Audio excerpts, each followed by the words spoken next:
Gracias. Que nos comentes un poquito qué sabor de boca deja esta decisión. ¿Ya están todos? Bueno, pues estuve muy atento a la sesión de la Suprema Corte de Justicia de la Nación.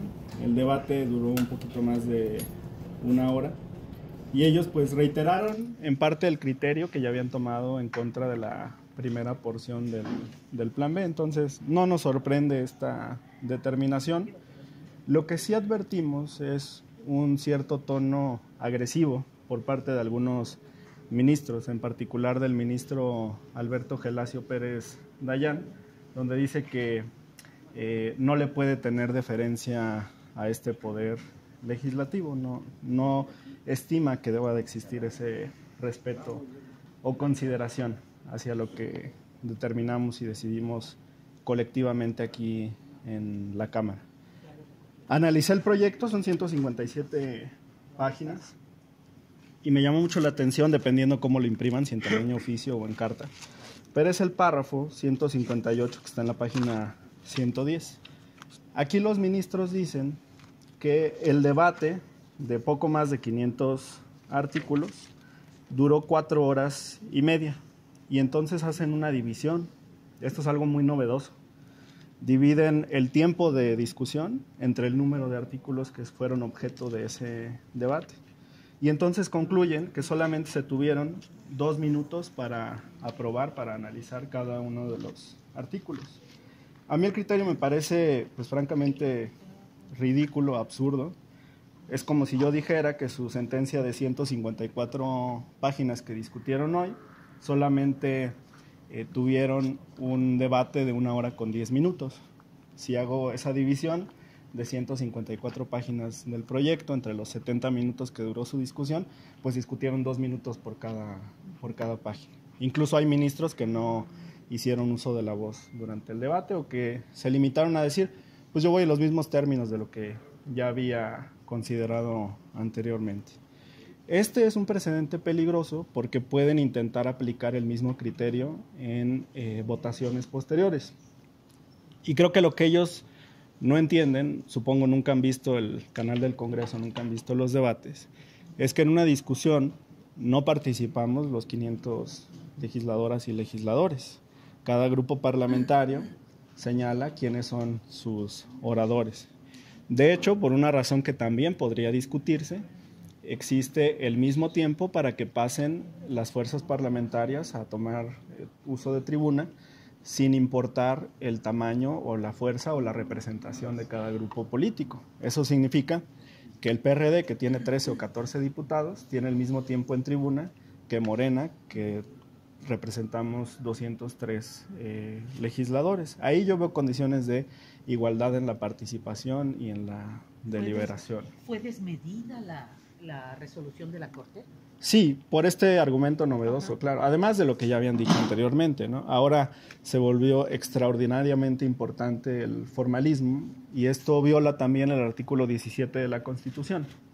Esto fue reformado en la década anterior y señala que todos los tribunales del país deben de privilegiar las resoluciones de fondo sobre los formalismos procedimentales. De hecho, la ministra Yasmín Esquivel y la ministra Loretta Ortiz pues recriminaron que la Corte no se hubiera pronunciado sobre el fondo de esta legislación. ¿Por qué era importante que fuera al fondo? Porque abordamos, por ejemplo, la aplicación de medidas de austeridad y la modificación de la estructura del INE, porque abordamos también ampliar la libertad del sufragio de los migrantes para que pudieran votar con pasaporte, con matrícula, con credencial de elector. Esto ya no va a ser posible en 2024, es una mala noticia para las comunidades migrantes, para los millones de mexicanos que viven en el extranjero, a contracorriente de lo que incluso ya se está implementando en el INE, porque ahora para la elección del Estado de México y de Coahuila se habilitaron centros de votación en 4 consulados. Entonces, ya incluso en la autoridad administrativa había señales de que se estaba impulsando el voto de migrantes, ahora la Corte lo cancela, lo limita extraordinariamente.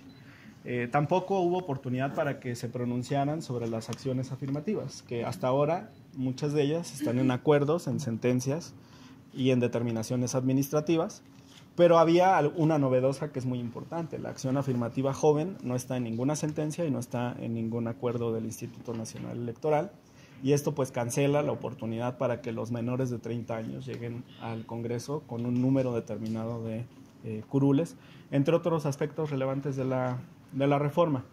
Ahora, yo reitero, vi al ministro Pérez Dayán exaltado, diciendo que no iba a tener deferencia hacia el Poder Legislativo. Yo le respondería que aquí en el Poder Legislativo hemos sido extraordinariamente deferentes hacia el Poder Judicial, sobre todo en materia presupuestaria.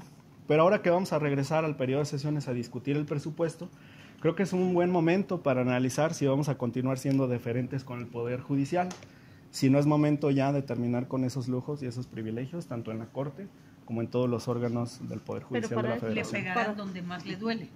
Pues no sé si les duele más en los privilegios, yo supongo que sí les duelen los privilegios. Pero perderlos, no gozarlos, claro. Pero en eso tendrían que modificar alguna ley, ¿no? Porque está por ley todas las prestaciones que tienen los ministros. Entonces, y yo quiero regresar un poquito al tiempo que dice que se tardaron. Esto más que ridículo podría ser peligroso porque pareciera que van contrarreloj. ¿Estaba contrarreloj para anular el plan T?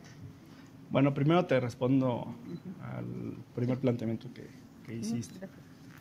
Algunas cosas sí están en ley, por ejemplo, hay un principio de estabilidad para los jueces en las remuneraciones y no podríamos reducir el salario de los jueces de distrito, de los tribunales colegiados y de los ministros de la Corte. Pero hay otras cosas que no están en la ley, que son los lujos, que son los privilegios, que son los fideicomisos de los que gozan. Entonces yo creo que podemos abordar ese aspecto aún antes de una reforma judicial de gran calado que tendría que desarrollarse en la próxima legislatura, pero que como ustedes saben pues ya estamos discutiendo ahora desde los foros de conversatorios que desarrollamos al interior de la bancada de Morena. Pero esto no debe verse como venganza. De que ustedes nos anularon el plan B, ahora nosotros les quitamos privilegios. No, porque es un reclamo popular, que ya no puede haber excesos y no puede haber lujos en este país. Digo, la ciudadanía misma ha desnudado estos privilegios y estos lujos y yo creo que es momento de abordarlos desde el presupuesto. ¿El tiempo? ¿El tiempo? Pues tenemos tiempo porque lo tenemos que aprobar. Que parecía que iban contra el reloj. ¿Van contra el reloj? No, al contrario, porque ahora ya te ponen un mínimo, ya te ponen un cronómetro. Y te dicen, es poco que le dediques 2 minutos de discusión por artículo. Entonces, pues que nos digan cuántos minutos les parece bien que discutamos. A mí, que se hayan tomado 1 hora para discutir 157 páginas de un proyecto, pues no me parece que sea poco ni que sea excesivo. Yo creo que ellos libremente deciden si intervienen, si no intervienen. Ojalá que conozcan un poco más del proceso legislativo.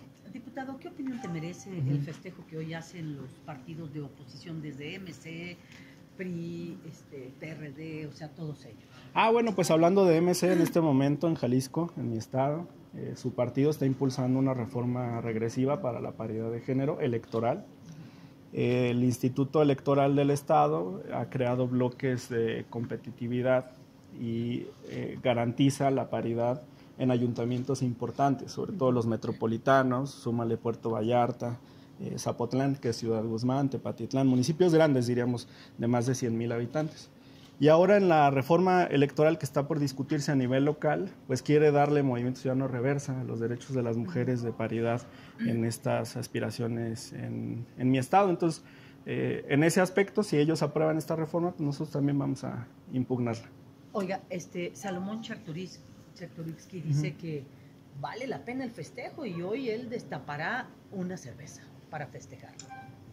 Bueno, pues ellos podrán festejar que los migrantes ya no van a poder participar masivamente, que no se garanticen las acciones afirmativas en todos los niveles y espacios donde deberían de estar, que no se blinde el principio de austeridad también en un órgano como el Instituto Nacional Electoral. A veces es requisito que se apruebe una reforma y en otras ocasiones basta con la voluntad política. Por ejemplo, la consejera presidenta del INE, Guadalupe Ottadei, creó una comisión que fue aprobada por el Pleno para el análisis y el desarrollo del anteproyecto de presupuesto para el 2024. Y se comprometió aquí en la Cámara de Diputados, también en el diálogo abierto que ha existido en las sesiones del INE, a que el instituto no va a pedir más dinero del que requiera estrictamente para el proceso electoral de 2024. Entonces, en ese aspecto me siento tranquilo, me siento cómodo, porque ya no está Lorenzo, ya no está Ciro, ya no van a buscar cómo despilfarrar, aunque ciertamente hay reacciones internas, hay adversidades que está enfrentando al interior del Consejo, y el ejemplo más claro pues fue la votación de ayer, donde una sección de consejeros, sobre todo los que ocupaban los cargos anteriormente, rechazaron que se pudiera incluir a un nuevo secretario ejecutivo. Pero yo les diría, la parte administrativa del INE, que era nuclear en la reforma, se puede desarrollar a partir de un ejercicio interno del instituto, donde yo creo que ellos van a actuar con mesura. Y por ejemplo, hoy decía Nacho Mier en un tuit que inicia el plan C. ¿A qué se refiere? No, pues ese ya está en marcha. Los perfiles más relevantes del movimiento están recorriendo el país por un acuerdo del Consejo Nacional. También soy consejero, entonces aprobamos ese acuerdo hace un par de semanas. Tienen además un nombramiento como delegados. Los han acusado, por cierto, de actos anticipados de campaña. Nosotros lo que hemos comentado, lo reiteramos, y también quedó como el primer punto de las medidas cautelares del INE, es que no existen actos anticipados de campaña o de pre-campaña mientras no exista un llamado inequívoco y expreso al voto. El plan C está en marcha, y eso implica la organización al interior del movimiento. Esta gira para buscar la coordinación nacional de los comités de defensa de la Cuarta Transformación, que busquemos también cómo ampliar nuestra estructura en los 9 estados donde se renueva gubernaturas, incluyendo mi estado, Jalisco. Aquí en la Ciudad de México. Van por todo para el 24. Sí, vamos por todo. Hay una encuesta de Poligrama con el Heraldo de México de hace 3 semanas que señala que estamos arriba en 8 de las 9 entidades. Solamente vamos abajo en Guanajuato por 3 puntos. Entonces, nos vamos a llevar 9 de 9 en el 2024. Vamos a lograr la mayoría calificada.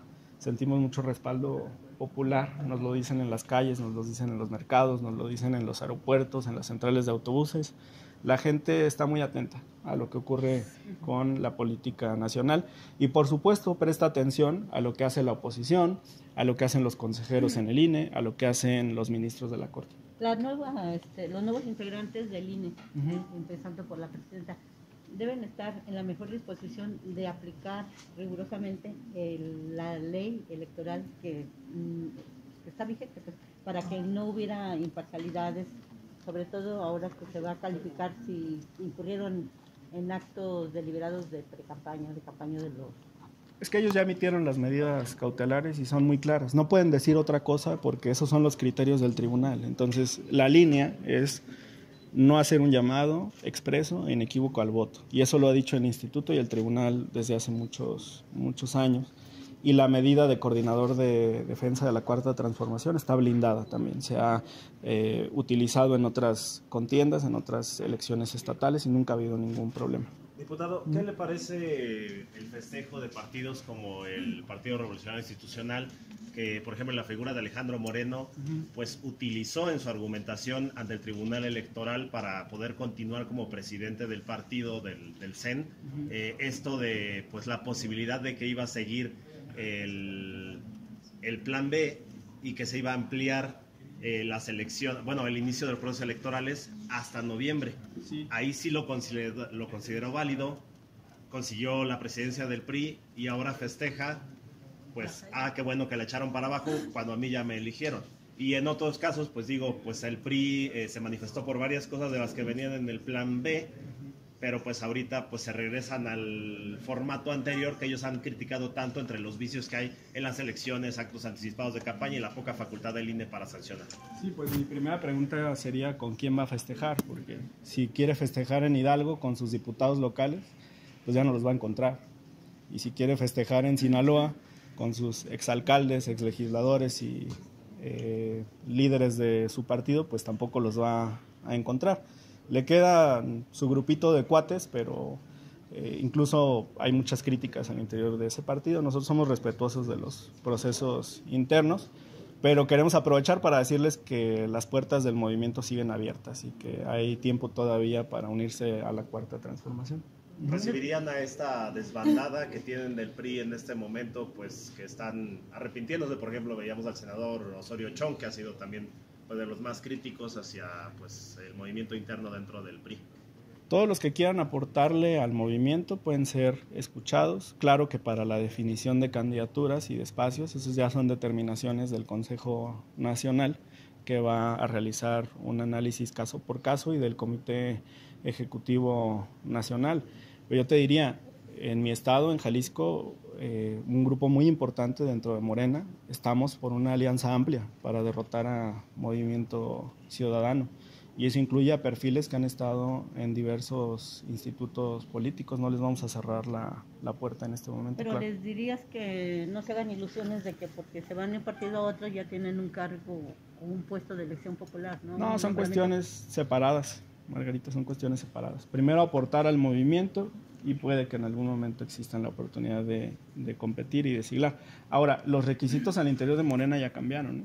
Estamos en una etapa también de formación muy importante. El Instituto Nacional de Formación está en cursos permanentes para los aspirantes a candidaturas y hay que pasar por los filtros también para poder formar parte del movimiento, para ser simpatizantes, para ser militantes, para aspirar a un cargo público y la calificación de los consejos y del Comité Nacional. O sea, no va a ser un proceso tan sencillo como en otras ocasiones. ¿Una especie de adoctrinamiento?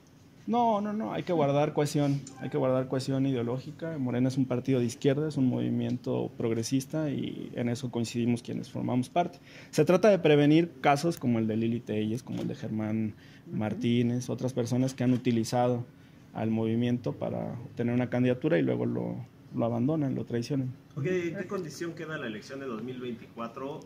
Pues ya sin el plan B.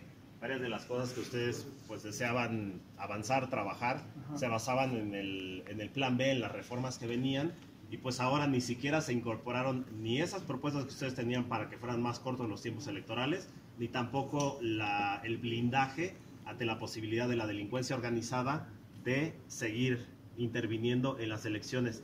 ¿Qué panorama tenemos ante eso de 2024 con la decisión de la Corte? Bueno, por eso es muy bueno el diálogo que tuvieron las y los consejeros del INE con el presidente de la República. Para los cientos de miles de casillas que se van a colocar el próximo año, deberán ser 160,000, 170,000, más las que se coloquen en el extranjero, pues se necesita una logística importante, tener diálogo con las instituciones, el apoyo de la Guardia Nacional para la seguridad pública. Entonces, en eso vamos a seguir colaborando y confiamos en la presidenta del INE, Guadalupe Tadei. Está haciendo un muy buen trabajo. Pero legislativamente, ¿en qué los deja? O sea... el propio ministro ponente señaló claramente en su proyecto que no podríamos reformar en este momento la legislación para que se incluyeran algunas porciones o modificaciones en las elecciones de 2024. Eso está claro. Ahí también le faltó un poquito de deferencia a la Corte, porque si ya sabían cómo iban a resolver, hubieran tenido la gentileza de emitir su resolución antes del plazo fatal de los 90 días previos al inicio de la jornada, para que entonces nosotros, con un proceso como ellos buscaban, pudiéramos emitir una nueva legislación, pero con esta sentencia pues ya no lo permite. ¿La Corte también jugó con sus tiempos? Sí, jugó con sus tiempos. ¿Se acuerdan que antes de la presentación de las controversias y acciones de inconstitucionalidad se decía que probablemente Morena iba a dejar en fuera de lugar a la Corte y que íbamos a aprobar ya muy cerca del plazo de los 90 días? No fue así, se les dio el tiempo suficiente para analizar. Pero ellos sí lo realizaron a la inversa, porque emiten su resolución cuando ya no podemos determinar una nueva legislación. Gracias. Gracias a todos.